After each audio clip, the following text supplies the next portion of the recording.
Vitamin D and colon cancer. Are you missing a key anti-cancer strategy? Now, if you ask the oncologist this, unfortunately, many would probably roll their eyes and tell you nutrition has nothing to do with your cancer risk, or supplements are dangerous. Stay away. Take this chemo. Um, Hopefully, you know how ridiculous that response is because there is a pile of research behind many nutrients for benefits in cancer and cancer treatment, cancer prevention. Vitamin D has a stack of papers through the years supporting its anti-cancer benefits for both prevention and treatment. And so today I'm going to show you a brand new study published this year, 2025, looking at vitamin D and colorectal cancer risk and using vitamin D for both prevention and treatment. And whether or not you have colon cancer personally or in your family, this information is useful to you because cancer is the #2 killer and quickly gaining on heart disease. So regardless of whether you have it or not, you're going to know someone who does if you never do. And we all need to be better about vitamin D, and I'll show you the statistics on that worldwide here in a moment. So vitamin D and colon cancer. Let's dive in. The paper I'm going to show you is this one from the journal Nutrients, and the title is Vitamin D and Colorectal Cancer Prevention. Right in the title it says that. Okay. So if your oncologist or other doctors are rolling their eyes, hand them the research. Subtitle, Immunological Mechanisms, Inflammatory Pathways, and Nutritional Implications. So this is great just from the title because they're saying, hey, we can use vitamin D for prevention, and this isn't a pie in the sky hope. We're going to show you the mechanisms behind how it works. And oh, look, nutrition can play a role because how are we going to get vitamin D? From the sun and from nutrition. So let's jump over to the paper. So here we are looking at the full text of the paper. And as you can see over here, it's 31 pages. So lots of great information in here. But I'm going to get started by looking at the introduction. Right off the top here, we will look at this first sentence. It says, the biological effects of vitamin D, particularly its anti-cancer properties, have been the focus of extensive research. The primary form, vitamin D3, also known as cholecalciferol, is known, yes, of course, for calcium and phosphorus homeostasis, but also beyond that, immunomodulation, so driving happy, healthy, balanced immune system, anti-inflammatory, induction of apoptosis, which is healthy programmed cell death. If our cells don't die when they're programmed to, that can turn into cancer. So vitamin D helps prevent cancer by making sure cells die at the appropriate time. And then vitamin D has anti-angiogenic effects. Angiogenesis is the growth of new blood vessels. When a tumor grows, it promotes angiogenesis, or it grows blood vessels out into the tissue to steal nutrients to help itself grow.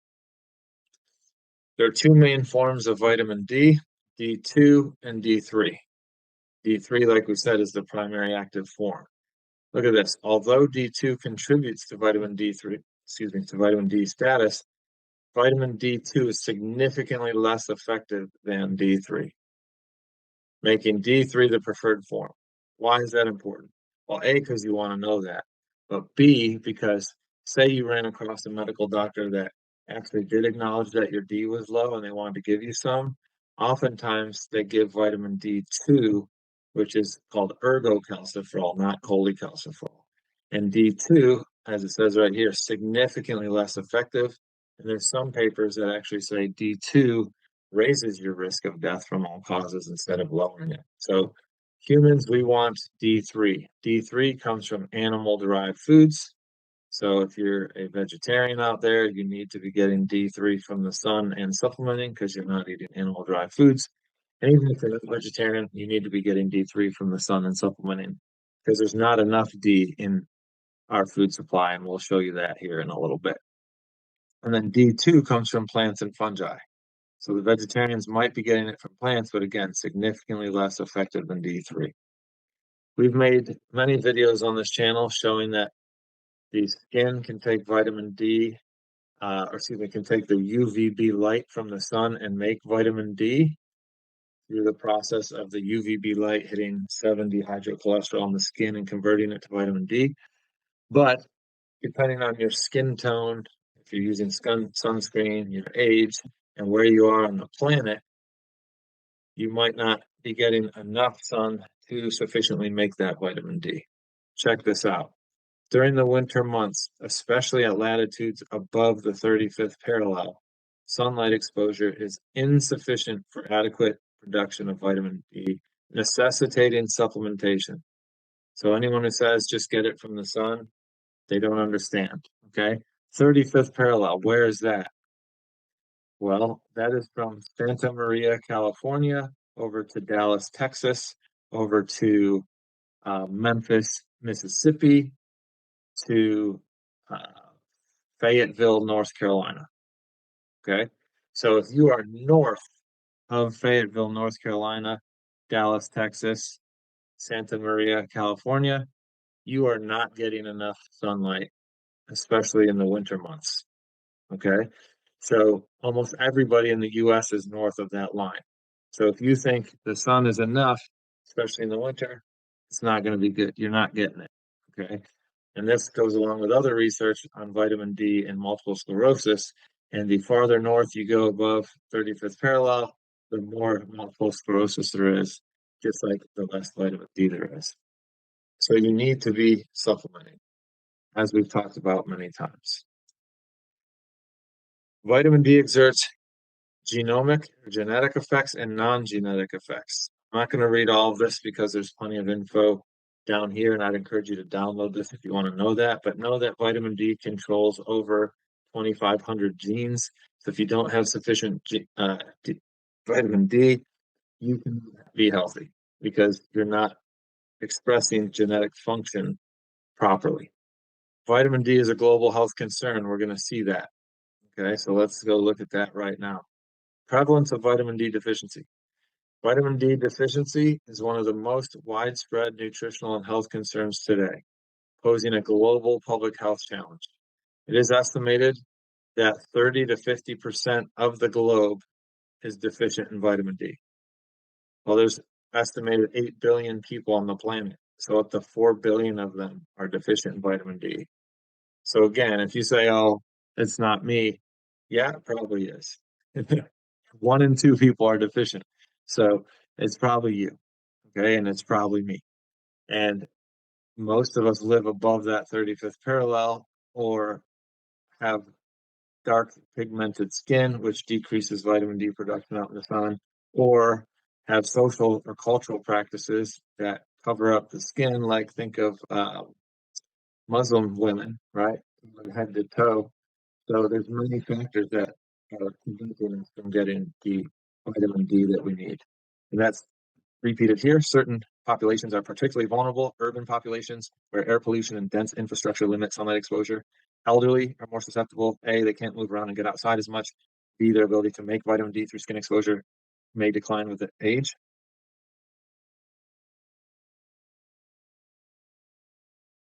In Europe, vitamin D deficiency, significant concern. 18% of the population has vitamin D levels below 30 nanomoles per milliliter. 53% have levels below 50. Similar deficiencies reported in Southeast Asia, Western Pacific, and 40% of Europeans are considered D deficient, 13% severely. So nobody's safe. The good news, vitamin D is one of the easiest things to get in the world. Even though we can't get it from the sun necessarily, sufficient amounts in the winter months, it is very inexpensive to pick up as a supplement and very easy to take. Even if you can't swallow capsules, you can take droppers. And I think droppers are better because you can get a higher dose and titrate your dose more easily. So there's no excuse really to not be sufficient in vitamin D other than not knowing. Okay. So let's do better with our vitamin D status. The biological effects of vitamin D. What does it do? We said, yes, bone, calcium, phosphorus, but what else does it do? Well, we've talked about in previous videos, vitamin D has which the active form is called calcitriol, that has to bind the vitamin D receptor to have its effect. The vitamin D receptor then regulates the gene expression. So vitamin D receptors are most abundant in the intestines, but they are everywhere. And let's see what vitamin D can do systemically for us. So A, vitamin D, calcitriol, plays a key role in reducing inflammation, suppressing autoimmune disease, supporting function of immune cells. It also impacts cell proliferation and differentiation, inhibiting uncontrolled cell growth, which promotes cancer. Since many tumor cells express vitamin D receptors, vitamin D can directly exert anti-tumor effects by acting directly on the tumor cell. Further, it inhibits the angiogenesis, or the blood supply growth that the tumor likes to develop to support itself, promotes cell death of that tumor, and all of that adds up to tumor suppression. How about in the nervous system? In the nervous system, vitamin D is essential for supporting communication between your nerve cells or synapses, maintaining mental health, and protecting against Alzheimer's disease. May reduce depression as well. In the cardiovascular system, vitamin D contributes to healthy blood pressure and helps prevent heart attacks and atherosclerosis. It can also improve your cholesterol levels. In the lungs or respiratory system, vitamin D helps prevent respiratory infections such as colds, flu, and COVID by enhancing antiviral defenses. Okay, multiple studies came out during the COVID-19 pandemic that said if everyone on the planet had healthy vitamin D levels, there would have been almost zero severe cases. So the importance of vitamin D for antiviral defenses is huge. Vitamin D may also be beneficial in asthma, in the digestive system or the GI tract, crucial for gut health, crucial for the balance of the gut microbiome, for your probiotics, crucial for nutrient absorption and digestion, reducing intestinal inflammation, key for Crohn's disease and ulcerative colitis. Vitamin D promotes healthy thyroid hormones, improves insulin sensitivity, and is anti-aging. I made a video last week on how vitamin D is anti-aging, a brand new study showing that it slows telomere shortening. So what role specifically does vitamin D play in colorectal cancer prevention? Well, we've already said multiple things. It reduces or inhibits the proliferation of the cancer cell. It induces the programmed cell death. It prevents the blood supply growth that the tumor needs to grow. So we've listed all of those components already. Another way that it helps, again, that we've said already, but bears repeating, is vitamin D helps maintain healthy intestinal epithelial cell function, so healthy gut barrier. Vitamin D modulates the gut microbiome or the gut bugs and has multiple key anti-tumor mechanisms. So again, inhibits the cancer cell growth, blocks cancer from growing new blood supply to support itself, causes the cancer to die on time, and then blocks the inflammation that cancer thrives from. So vitamin D is big time helpful. Again, summary statement: strengthens the intestinal barrier, strengthens your gut so you don't have leaky gut or GI inflammation, helps with the probiotics, reduces inflammation. So very, very important. And again, this is specific to colorectal cancer, but the way that it specifically helps colorectal cancer helps in other diseases as well. You can see here, vitamin D downregulates inflammation, specifically interleukin-6, interleukin-12, TNF-alpha. We've made videos on this in the past that these are the pro-inflammatory messengers that drive systemic inflammation that's behind all disease. So by being a potent anti-inflammatory, vitamin D can be preventative for all disease because all disease has chronic inflammation as its baseline, as its fundamental trigger. So that's why the anti-inflammatory lifestyle is so effective for such a broad range of diseases and conditions. Vitamin D supplementation. Specifically, vitamin D supplementation has been shown to reduce colorectal cancer risk by inhibiting the tumor growth and enhancing anti-cancer immunity. Vitamin D and its interaction with the gut bugs or with probiotics. Vitamin D affects the gut microbiome by contributing to intestinal barrier integrity, so you don't have leaky gut, promoting stem cell regulation, and controlling inflammation. Vitamin D supplementation reduces intestinal inflammation and promotes enrichment of beneficial gut bugs.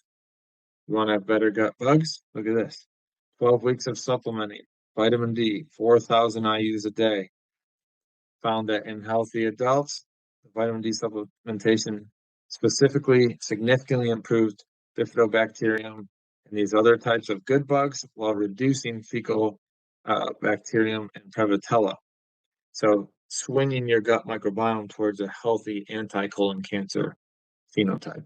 How about vitamin D for chemo?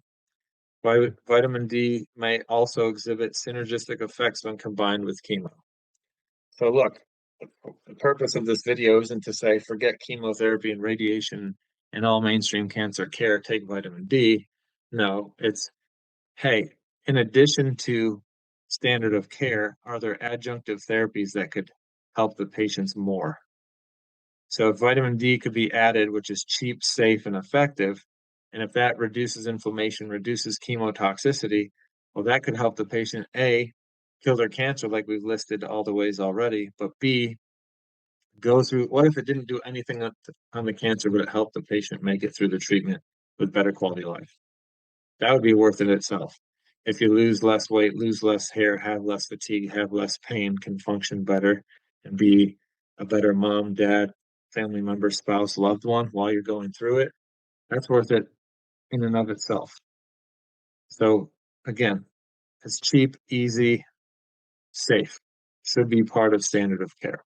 So vitamin D in food. We talked about earlier, if you're vegetarian, you're not getting enough, you gotta eat animal products. Well, let's look at the animal products that are rich in vitamin D. Cow's milk, fortified milk, yeah, but dairy milk, you know, dairy is so adulterated that the dairy might cause cancer. Orange juice, butter, margarine, don't eat that. That'll cause cancer. You know, look at this. If you're dairy free, you can't eat any of the high vitamin D stuff. Then you're looking at mushrooms, uh, you know, shrimp, egg yolks, you know, fairly decent amounts, but cod liver oil, that'd be a good one. But really, to get enough, you're not really going to do it through your diet. You're going to have to supplement. So if you are trying to add an adjunct to your supplementation, then yeah, maybe consider some mushrooms. Definitely eat your eggs. You know, liver can be a good source, cod liver oil, small, uh, you know, small fish from the ocean with high omega 3s. You know, that can be useful to as a supplement to your supplement, but not enough in and of itself. So, how should we supplement it? Recommended intakes. Raising vitamin D level. So, if you want to know what your vitamin D level is, you want to run the 25 hydroxy vitamin D test through LabCorp or Quest or whoever your lab is. And the normal range they're going to tell you is 30 nanograms per milliliter to 100, but 30 is terrible. Anything below 50 is not good. So you can see here, you want to raise your D above 30 because that can significantly reduce your risk of death from all causes, heart disease, cancer, especially colorectal, breast, and prostate, stroke, hypertension, chronic respiratory disease, Alzheimer's, diabetes, kidney disease, and COVID. You know, 30 is not good enough, even though that's the bottom of normal range on the lab. You want to be above 50. Look at this. They'll roll their eyes at us and call us quacks, but it's in the literature. Vitamin D supplementation is the most effective method for increasing your vitamin D blood test. It can be carried out year round and controlled, and it's safe. So research indicates a daily dose of 2,000 is optimal minimum dose for adults normal weight, allowing them to reach 30 to 40 level with minimal safety concerns. I would argue that's not enough. There's plenty of other studies that say the average adult needs 4 to 6,000 a day. And again, we don't want to be 30 to 40. We want to be 60 to 70. So that would line up with triple this. Low dose is recommended for individuals seeking to reach optimal level over a longer period. They say bolus doses are good. depends on what we're defining bolus as. But in general, it's better to do uh, consistent dosing over the long term rather than dosing once a week or once a month. And then they give some markers here for, depending on your age, how much to take. So, the recommended daily dose on many say government recommendations is 800 IU.